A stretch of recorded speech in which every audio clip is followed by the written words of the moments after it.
মসজিদ নির্মাণের গুরুত্ব। প্রথম নাম্বার পয়েন্ট হলো মসজিদ নির্মাণের গুরুত্ব। আল্লাহ তাআলা কোরআনুল কারীমের অন্যতম সূরা সূরাতুন নূরে ইরশাদ করেন, ফি বুয়ুতি আযিনাল্লাহ ফি বুয়ুতি আযিনাল্লাহ আন তুরফা ওয়া ইউযকারা ফীহা ইসমুহু يسبح له فيها بالغدو والآصال। আল্লাহ রাব্বুল আলামিন ইরশাদ করেন, এমন একটা ঘর, এই ঘরের অনুমতি আল্লাহ তাআলা দিয়েছেন, এই ঘরটাকে উঁচু করো। মুফাসসিরিন কেরাম উঁচু করার ব্যাখ্যা করছেন, উঁচু মানে মসজিদ নির্মাণ করো। তাহলে এই আয়াতের মধ্যে আমরা পাইলাম আল্লাহ তাআলা মসজিদ নির্মাণের কথা বলছেন, মসজিদ নির্মাণ করো তোমরা। ওয়ায়ুযকারা ফীহা ইসমুহু, এমন একটা ঘর তোমরা বানাও যে ঘরে আল্লাহ তাআলা জিকির হবে, আলোচনা হবে। ইউসাব্বিহু লাহু ফীহা বিল গুদুবি ওয়াল আসাল, সকাল সন্ধ্যায় সেখানে তার নামের তাসবিহ হবে। ফজরের সময় সকাল বেলায় আল্লাহর নামের তাসবিহ মসজিদ থেকে হয়, আল্লাহর নামের আলোচনা হয়। আবার সন্ধ্যা বেলায়ও আল্লাহর নামের তাসবিহ হয়, আল্লাহর নামের জিকির হয়, আল্লাহর নামের আলোচনা হয়। তাহলে এমন একটা ঘর আল্লাহ তাআলা বানাইতে বললেন, যেই ঘর সকাল সন্ধ্যায় আল্লাহর নামের আলোচনা হবে, আল্লাহর নামের তাসবিহ পাঠ হবে। এমন একটা ঘর তোমরা নির্মাণ করো। তাহলে আমরা এই আয়াতের মধ্যে পাইলাম আল্লাহ তাআলা আমাদেরকে নির্দেশ করছেন, তোমরা এমন একটা ঘর বানাও। আপনি খেয়াল করে দেখবেন, পৃথিবীর মধ্যে মসজিদই একমাত্র ঘর যেখানে সকাল এবং সন্ধ্যায় আল্লাহর নামের আলোচনা হয়, জিকির হয়, তাসবিহ পাঠ হয়। 2 নাম্বার, আল্লাহ রাসূল সাল্লাল্লাহু আলাইহি ওয়াসাল্লাম নির্দেশ প্রদান করেছেন। عن عائشة رضي الله عنها قالت أمر رسول الله صلى الله عليه وسلم ببناء المسجد। أما عائشة رضي الله تعالى عنها حديث رواية أما عائشة رضي الله تعالى عنها قرأت আল্লাহ রাসূল সাল্লাল্লাহু আলাইহি ওয়াসাল্লাম তোমাদেরকে নির্দেশ প্রদান করেছেন, তোমরা মসজিদ নির্মাণ করো। বিবিনাইল মসজিদি ফিদ্দুর, পাড়ায় পাড়ায়, মহল্লায় মহল্লায়, গ্রামে গঞ্জে তোমরা মসজিদ নির্মাণ করো। তাহলে আমরা 1 নাম্বার আল্লাহ পাকের নির্দেশ পাইলাম, 2 নাম্বার রাসূল বলছেন তোমরা গ্রামে গঞ্জে, পাড়ায় মহল্লায় মসজিদ নির্মাণ করো। রাসূলেরও নির্দেশ পাইলাম। এই নির্দেশ বাস্তবায়নে নবী রাসূলেরা সদা তৎপর ছিলেন। ইব্রাহিম আলাইহিস সালাম মসজিদ নির্মাণ করেছেন, আদম আলাইহিস সালাম মসজিদ নির্মাণ করেছেন, নূহ আলাইহিস সালাম মসজিদ নির্মাণ করেছেন, সুলাইমান আলাইহিস সালাম মসজিদ নির্মাণ করেছেন। আমাদের নবী হযরত মুহাম্মদ মুস্তাফা সাল্লাল্লাহু আলাইহি ওয়াসাল্লাম মক্কা থেকে হিজরত করে মদিনায় গিয়ে সর্বপ্রথম মসজিদে কুবা নির্মাণ করেন। মসজিদে কুবা নির্মাণ করার পরে এরপরে মসজিদুর রাসূল, মসজিদে নববী সাল্লাল্লাহু আলাইহি ওয়াসাল্লাম নির্মাণ করেন। তাহলে আমরা বুঝতে পারলাম মসজিদ নির্মাণের গুরুত্ব অপরিসীম, মসজিদ নির্মাণ করতেই হবে। আল্লাহ তাআলা আদেশ আর নবীজির নির্দেশ, নবীদের আমল দ্বারা আমরা বুঝতে পারলাম মসজিদ নির্মাণ করার গুরুত্ব অপরিসীম। দুই নাম্বার পয়েন্ট, মসজিদ নির্মাণের প্রয়োজনীয়তা। এক নাম্বার, ভালো করে একটু বুঝার চেষ্টা করবেন, মসজিদ কেন নির্মাণ করব আমরা, মসজিদ নির্মাণের দরকারটা কি। এক নাম্বার প্রয়োজন, আল্লাহ তাআলা আমাদেরকে বানাইছেন ইবাদত করার জন্য। ইবাদতের মধ্যে সর্বোত্তম ইবাদত হচ্ছে সালাত। এই সালাত, ফরজ সালাত জামাতের সাথে পড়ার গুরুত্ব রয়েছে, আর সেটা মসজিদে এসেই পড়া হয়, আর সেটা হলো সর্বোত্তম ইবাদত। আল্লাহ রাসূল সাল্লাল্লাহু আলাইহি ওয়াসাল্লাম হাদিস মুবারকে ইরশাদ করেছেন, ইসলামে যত যত গুরুত্বপূর্ণ ইবাদত রয়েছে তার মধ্যে অন্যতম ইবাদত হচ্ছে সালাত। وأن المساجد لله فلا تدعوا مع الله أحدا। আল্লাহ তাআলা বলেন, মসজিদ সমূহ আল্লাহ, অতএব মসজিদে এক আল্লাহকে ডাকো, আল্লাহর সাথে অন্য কাউকে ডাকিও না। মসজিদ সমূহ আল্লাহ, এখানে একমাত্র আল্লাহর ইবাদত করো। ইবাদত করার একমাত্র জায়গা হলো মসজিদ। তবে আমাদের ঘরগুলোকে নবী কবর বানাইতে নিষেধ করছেন, সেখানেও ইবাদতের জায়গা নির্ধারণ করা উচিত। আজকে আপনি সমাজের প্রত্যেকটা ঘরে খোঁজ নিয়ে দেখেন, নির্দিষ্ট ইবাদতের জায়গা নাই। অথচ একজন মুমিনের এমন হওয়া উচিত, নিজের ড্রয়িং রুম আছে, বিশ্রামের রুম আছে, খানা পিনার রুম আছে, শোয়ার রুম আছে, মেহমান আসলে তাদের জন্য ব্যবস্থাপনা আছে, বছরে একবারেও আসে কিনা এরপরেও আমরা সুন্দর ব্যবস্থাপনা করছি। কিন্তু যেই আল্লাহ আমাকে বানাইলো, যেই রব আমাকে খাওয়াচ্ছে, যেই খালেক আমাকে সৃষ্টি করেছে, যেই রাজ্জাক আমাকে রিজিক দিচ্ছে, তার জন্য আমার ঘরে একটু জায়গা হলো না। অল্প একটু জায়গা বানান, ঘরে সুন্নত পড়ে আসা উত্তম, তবে মসজিদে পড়ার চেষ্টা করবেন। ফুকাহায়ে কেরাম, উলামায়ে কেরাম বলেন, মসজিদ থেকে যখন বের হয়, সাধারণত আমাদের সমাজের পরিস্থিতি এরকম হয়ে গেছে, আর সুন্নত পড়ার সুযোগ আমরা পাবো না। এই জন্য মসজিদেই সুন্নত পড়ে বের হবেন। নামাজের আগে যেই সুন্নতটা, সেটা ঘরে পড়ে এরপরে আসবেন, এটা উত্তম কাজ। আম্মাজানদের জন্য ঘরে একটা জায়গা থাকা চাই। এতেকাফ, রমজান মাসে যে এতেকাফ, সেখানে তারা এতেকাফ করবে, সেখান থেকে তারা নড়াচড়া করবে না। এজন্য আমরা চেষ্টা করব আমাদের ঘরগুলোকে ইবাদতখানা বানানোর জন্য। আল্লাহ তাআলা আমাদের সবাইকে তৌফিক দান করুক, বলি আমিন।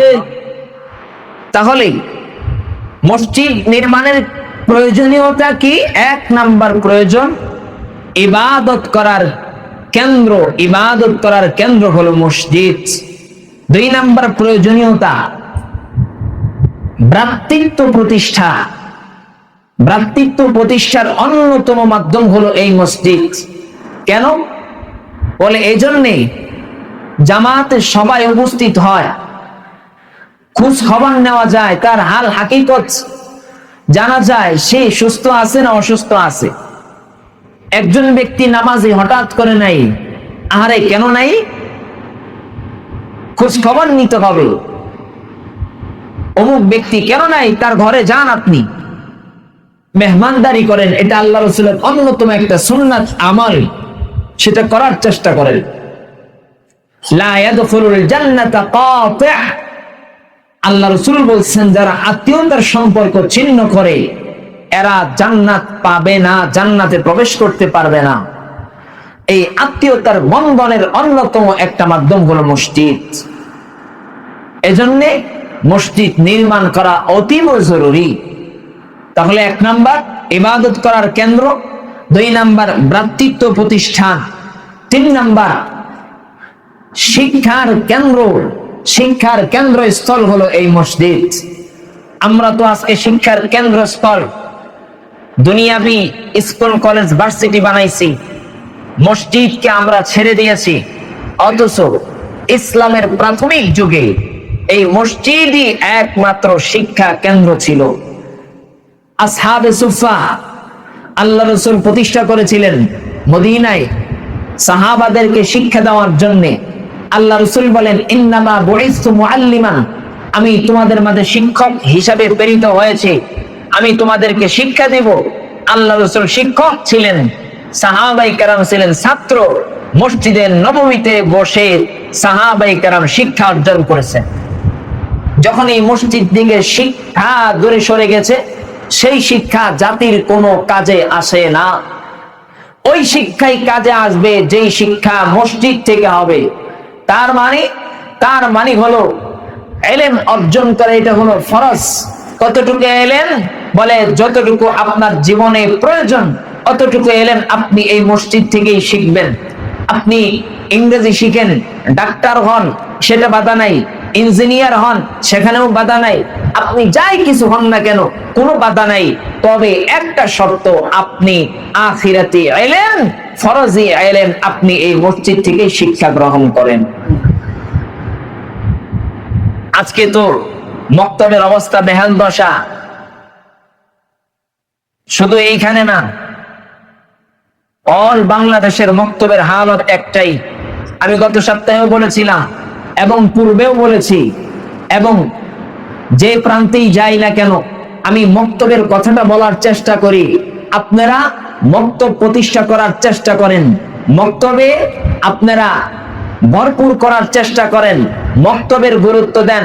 ছোট ছোট ছেলে মেয়েদের অন্তরে যখন আরবির প্রতি, ফরজ ইলমের প্রতি একটা প্রভাব সৃষ্টি হবে, ওই সন্তান কখনো নাস্তিক হবে না, ওই সন্তান বেনামাজি হবে না, ওই সন্তান মা বাবার অবদ্ধ হতে পারে না। কাজেই এই মক্তবকে গুরুত্ব দিন, মসজিদেই মক্তবের ব্যবস্থা করুন। আল্লাহ তাআলা আমাদের সবাইকে মক্তব প্রতিষ্ঠা করার তৌফিক দান করুক, জোরে বলি আমিন। 4 নাম্বার, মসজিদ নির্মাণের প্রয়োজনীয়তা কেন? বলে সংস্কৃতি, সুস্থ সংস্কৃতির প্রচার এই মসজিদ থেকেই হবে। বলে এটার মাধ্যম কি? বলে এটার মাধ্যম হলো বিভিন্ন সময়ে বিভিন্ন দিবস আসে। যেমন 12 রবিউল আউয়াল একটা দিবস, এরপরে 10 মুহররম একটা দিবস, এরপরে 16 ডিসেম্বর একটা দিবস, 21 ফেব্রুয়ারি একটা দিবস। এই সমস্ত দিবসে মসজিদ থেকে ছোট ছোট ছেলে মেয়েদের জন্য, মুরব্বীদের জন্য, পুরা সমাজবাসীর জন্য আয়োজন থাকবে।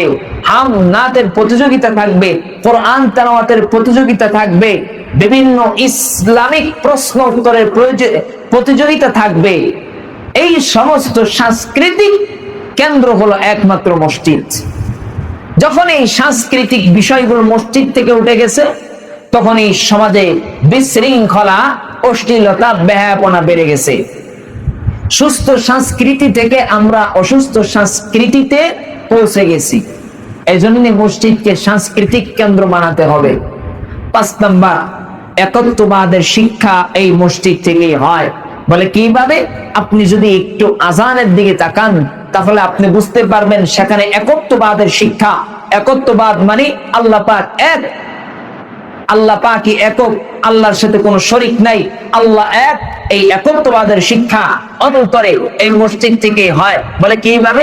বলে মসজিদের মুয়াজ্জিন সাহেব যখন আজান দেয়, আল্লাহু আকবার, আল্লাহু আকবার, অর্থ কি? আল্লাহই বড়, আল্লাহর থেকে বড় কেউ নাই। আল্লাহই বড়, আল্লাহর থেকে বড় কেউ নাই। আল্লাহই মহান।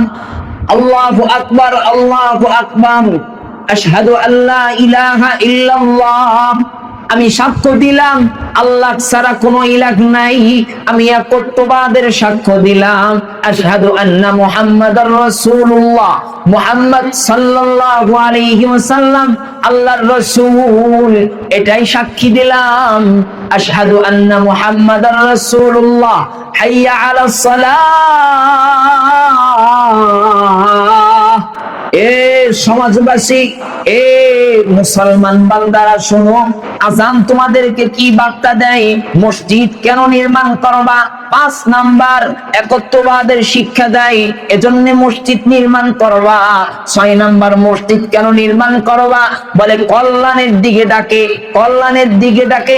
ইসলামের অন্যতম আমল হচ্ছে সালাত, নামাজ। এই নামাজ মসজিদে এসে পড়ো। এজন্যই মুয়াজ্জিন সাহেব বলেন হাইয়া আলাস সালাহ, নামাজের দিকে আসো। হাইয়া আলাল ফালাহ, কল্যাণের দিকে আসো। নামাজ এটা কল্যাণের পর, নামাজ এটা একমাত্র কল্যাণের পর, নামাজ কল্যাণের পর। এ সমাজবাসী, এ মুসলিম সমাজ, এ মুসলিম উম্মাহ, তোমরা কল্যাণের পথে আসো, তোমরা কল্যাণের দিকে অগ্রসর হও। নামাজই কল্যাণের পথ, অতএব এই কল্যাণের দিকে আসো। এটা মসজিদ নির্মাণের কারণে এই আওয়াজ আমরা শুনতে পাচ্ছি। 7 নাম্বার, 6 নাম্বার, ফজরের নামাজে মুয়াজ্জিন সাহেব বলেন as-salatu খায়রুম মিনান নাওম। এটা কেমন কল্যাণ জানো? এটা কেমন উপকারী জানো? তোমরা যে ঘুমাও, ওই ঘুম থেকে তোমাদের নামাজ উত্তম, ঘুম থেকে নামাজ উত্তম। as-salat খায়রুম মিনান নাওম, ঘুম থেকে নামাজ উত্তম। শেষে আবার একত্ববাদের শিক্ষা, আল্লাহু আকবার, আল্লাহু আকবার, লা ইলাহা ইল্লাল্লাহ। এই একত্ববাদের শিক্ষা এই মসজিদ থেকেই হয়। তাহলে মসজিদ নির্মাণের প্রয়োজনীয়তা, 1 নাম্বার প্রয়োজনীয়তা, ইবাদতের কেন্দ্র হলো মসজিদ।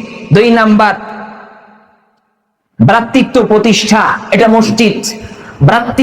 ভ্রাতৃত্ব যে প্রতিষ্ঠা, ভ্রাতৃত্ব রক্ষা, এটাই মসজিদ নির্মাণের মাধ্যমে হয়। 3 নাম্বার শিক্ষার কেন্দ্র এই মসজিদ। 4 নাম্বার সাংস্কৃতিক কেন্দ্র মসজিদ। 5 নাম্বার একত্ববাদের শিক্ষা মসজিদ। 6 নাম্বার কল্যাণের পথ হলো মসজিদ। এবার আপনি চিন্তা করেন, সেই মসজিদ নির্মাণ করার দরকার আছে না নাই? আল্লাহ তাআলা আমাদের সবাইকে কথাগুলো বুঝার তৌফিক দান করুক। 3 নাম্বার টপিক, 3 নাম্বার পয়েন্ট, মসজিদ নির্মাণের ফজিলত। 1 নাম্বার ফজিলত, আল্লাহ রাসূল সাল্লাল্লাহু আলাইহি ওয়াসাল্লাম বলেন মান বানা মাসজিদান ইয়াযকুরুল্লাহু ফীহি বানাল্লাহু আযজা ওয়া জাল্লা লাহু বাইতান ফিল জান্নাহ। যেই ব্যক্তি এমন একটা মসজিদ নির্মাণ করবে যেখানে আল্লাহ তাআলার আলোচনা হবে, যেখানে আল্লাহকে স্মরণ করা হবে, যেখানে আল্লাহর কথা চলবে, আল্লাহর আলোচনা হবে, যদি কোনো বান্দা এমন একটা মসজিদ নির্মাণ করে, তার পুরস্কার হলো বাইতান ফিল জান্নাহ। আল্লাহ তাআলা তাকে একটা ঘর, জান্নাতে একটা ঘর নির্মাণ করে দিবে। সুবহানাল্লাহ। ফজিলত নাম্বার 1। হে মানব সমাজ, তোমরা শোনো, যদি তোমরা এমন একটা মসজিদ নির্মাণ করো যেই মসজিদে আল্লাহ পাকের জিকির হয়, আল্লাহ পাকের আলোচনা হয়, পুরস্কার কি? পুরস্কার হলো আল্লাহ তাআলা তোমাদের জন্য জান্নাতে একটি ঘর নির্মাণ করে দিবেন। অন্য হাদিসে আল্লাহ রাসূল বলেন মান বানা লিল্লাহি মাসজিদান বানাল্লাহু লাহু বাইতান ফিল জান্নাহ। এমন একটা মসজিদ কেউ যদি বানায় আল্লাহর জন্য, একমাত্র আল্লাহর জন্য যদি কেউ মসজিদ বানায়, তাহলে তার পুরস্কার জান্নাতে আল্লাহ তাআলা তাকে একটা ঘর নির্মাণ করে দিবেন। বাদশা হারুনুর রশিদ, এই বাদশা হারুনুর রশিদ একবার চিন্তা করলো আমি একটা মসজিদ বানাবো। বাদশা সমাজের মধ্যে এলান করে দিছে, ঘোষণা করে দিছে, হে সমাজবাসী শোনো, আমি মসজিদ বানাবো, খবরদার তোমরা এই মসজিদ নির্মাণ কাজে 1 টাকাও ব্যয় করবে না। বাদশার নির্দেশ। কেন? মান বানা লিল্লাহি মাসজিদান বানাল্লাহু লাহু বাইতান ফিল জান্নাহ। হারুনুর রশিদ শুনছে মসজিদ বানাইলে আল্লাহ জান্নাতে একটা ঘর বানায় দেবে। এবার বাদশা হারুনুর রশিদ সমাজের মাঝে ঘোষণা করে দিছে, তোমরা, আমি মসজিদ বানাবো, খবরদার কেউ 1 টাকা এখানে দান করবা না। সমাজের সবাই এই কথা অক্ষরে অক্ষরে পালন করতেছে, কেউ 1 টাকা দান করে না। হঠাৎ করে একদিন বাদশা হারুনুর রশিদ ঘুমায় আছে, ফেরেশতা এসে বলে, ও বাদশা হারুন, আসো, তুমি তো মসজিদ বানাইছো, একটু জান্নাতে তোমার ঘরটা দেখা যাও। বাদশা হারুনুর রশিদ গেছে, যাওয়ার পর দেখে তার জন্য একটা জান্নাতে একটা ঘর বানানো হয়েছে। এবার তার ওই তার জন্য বানানো জান্নাত থেকে বের হইয়া পাশেই দেখে আরেকটাই হুবাহু কপি একটা জান্নাত, আরেকটা ঘর। এবার যখন ওই জান্নাতেও গেছে, দরজার সামনে বাদশা হারুনুর রশিদ মনে করতেছে এটাও তো আমার জন্য মনে হয়। দরজার সামনে যাওয়ার পর বলতেছে, এটা তোমার জন্য না, এটা হলো আহমদ ঈসা নামে এক ব্যক্তির জন্য। এই সংবাদ দেখে হারুনুর রশিদের ঘুম ভেঙে গেছে। এর পরের দিন তার মসজিদ নির্মাণের কাজে যারা মিস্ত্রি ছিল, মিস্ত্রি সবাইকে ডাকছে, খানা পিনার আয়োজন করছে। হারুনুর রশিদ আপ্যায়নের ব্যবস্থা শেষ। এরপর বলতেছে, তোমাদের মধ্যে আহমদ ঈসা নামে কে এক ব্যক্তি, আহমদ ঈসা কে? ওই বেচারা তো ভয়ে শেষ, ভয়ে ভয়ে হাত তুলছে, আমি আহমদ ঈসা। বলে, আমি তো নির্দেশ প্রদান করেছিলাম এই মসজিদ নির্মাণ কাজে কেউ দান করতে পারবে না, আমি একটা ঘর বানাবো। এবার আহমদ ঈসা বলে, ও বাদশা, কি হয়েছে বলেন? বলে, আমি গত রাত্রে স্বপ্নে দেখেছি তোমার জন্যেও আল্লাহ তাআলা জান্নাতে একটা ঘর বানাইছে। আমি তো নির্দেশ প্রদান করেছিলাম কেউ এই মসজিদ নির্মাণ কাজে 1 টাকাও দান করবা না। তুমি তো কিভাবে তোমার জন্য ঘর বানাইছে, কাহিনী কি, গল্প বলো। এবার ওই বান্দা বলে, ও বাদশা, আপনার মতো আমার এত টাকা নাই, পয়সা নাই, আমার অন্তরে স্বপ্ন জাগলো আমিও সেই নির্মাণ কাজে অংশগ্রহণ করব। হঠাৎ রাত্রিবেলায় আমার বাবার জমিনে আমি কোদাল দিয়ে কোপ দিলাম, কিছুক্ষণ যাওয়ার পর দেখি 3টা পাথর। আপনি যেই দামি দামি পাথর দিয়ে মসজিদ নির্মাণ করেছেন, ঠিক ওইটার সাথে মিল খায় এমন 3টা পাথর আমি পাইছি। এবার আমি চিন্তা করলাম, রাত্রিবেলা গভীর রাত, বাদশা হারুনুর রশিদ মসজিদ নির্মাণে যেই পাথরগুলো ব্যবহার করেছে, ওই পাথরের সাথেও আমার পাথরে মিলা যায়। ওই বেচারা আহমদ ঈসা 3টা পাথর নিছে, মসজিদে গেছে, যাওয়ার পরে দেওয়ালের মধ্যে 3টা পাথর লাগায়া দিছে। বাদশা হারুনুর রশিদ বলেন, তোমার এই 3টা পাথরের কারণেই আল্লাহ তাআলা জান্নাতে তোমার জন্য একটা ঘর নির্মাণ করে দিয়েছে। মান বানা লিল্লাহি মসজিদান বানাল্লাহু লাহু বাইতান ফিল জান্নাহ। মসজিদ নির্মাণ আল্লাহর জন্য যদি হয়, আল্লাহ তাআলা আপনার জন্য জান্নাতে ঘর বানায়া দিবেন। সুবহানাল্লাহ। আমাদের মাঝে অনেক মানুষ আছে, দেখবেন অর্থকরী অত নাই, কিন্তু কিভাবে সেই জান্নাতি ঘরের, আমার নামেও একটা জান্নাতি ঘর হবে। আল্লাহ রাসূল সাল্লাল্লাহু আলাইহি ওয়াসাল্লাম এক হাদিসে ইরশাদ করেন, তোমরা আল্লাহর জন্য ঘর বানাও, যদিও তা পাখির বাসার মতো ছোট হয়, অর্থাৎ একটা ইট দিয়ে হলেও মসজিদ নির্মাণ কাজে সহযোগিতা করো। আল্লাহ রাসূল বলছেন, বিনিময় কি? বিনিময় তোমার বিনিময় জান্নাতে একটা ঘর আল্লাহ তাআলা বানায়া দিবেন। তাহলে মসজিদ নির্মাণ করার প্রয়োজন আছে না নাই? আল্লাহ রাসূল সাল্লাল্লাহু আলাইহি ওয়াসাল্লাম আরেকটা হাদিসে বলেন, এই হাদিস বলে আলোচনা শেষ করে দিব। আফদলুল আ'মাল, ইসলামের মধ্যে অনেক অনেক অনেক সর্বোত্তম আমল আছে, তার মধ্যে তিনটা সর্বোত্তম আমল হচ্ছে, এক নাম্বার, কোন ভাই ভাইকে খুশি করা। একজন মুসলমান আরেকজন মুসলমান ভাইকে খুশি করা, ইসলাম বলে এটা সর্বোত্তম আমল। আপনার আচরণ এমন হবে যাতে করে অপর ভাই কষ্ট না পায়। আপনার আচরণ এমন হওয়া চাই যাতে করে আপনার অপর ভাই আপনার জন্য সন্তুষ্টি প্রকাশ করে। আপনি যখন মারা যাবেন তখন বলে না ওই লোকটা ভালো ছিল, প্রকৃত অর্থেই ভালো ছিল এমন কথা যেন বলে। আপনি স্বামী আপনার স্ত্রী যেন বলে না আমার স্বামী ভালো। এমন নির্যাতন না করা যাতে করে আপনার জন্য বদদোয়া এসে যায়। আপনি স্ত্রী আপনার স্বামী যেন বলে আমার স্ত্রীটা অনেক ভালো ছিল। আপনি ভাই আপনার উপর ভাই যেন বলে আপনার এই ভাইটা অনেক ভালো ছিল। আল্লাহ রাসূল বলেন ইসলামে যত উত্তম আমল আছে তার মধ্যে একটা উত্তম আমল হচ্ছে এক ভাই আরেক ভাইকে খুশি করা। দুই নাম্বার, এক ভাই আরেক ভাইকে ঋণ দিয়ে সহযোগিতা করা, এটাও সর্বোত্তম আমল। কিন্তু আজকে যারা ঋণ নেয় তাদের অবস্থা বিরাট করুন, তারা ঋণ দিতে চায় না, ঋণটা পরিশোধ করতে চায় না। আল্লাহ তাআলা সবাইকে বুঝার তৌফিক দান করে, জোরে বলি আমিন।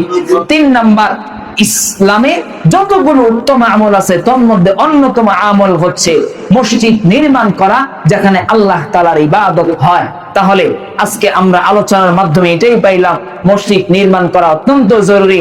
আমরা সবাই মসজিদ নির্মাণ কাজে সহযোগিতা এবং স্বতঃস্ফূর্তভাবে অংশগ্রহণ করব ইনশাআল্লাহ। আল্লাহ পাক আমাদের সবাইকে তৌফিক দান করুন।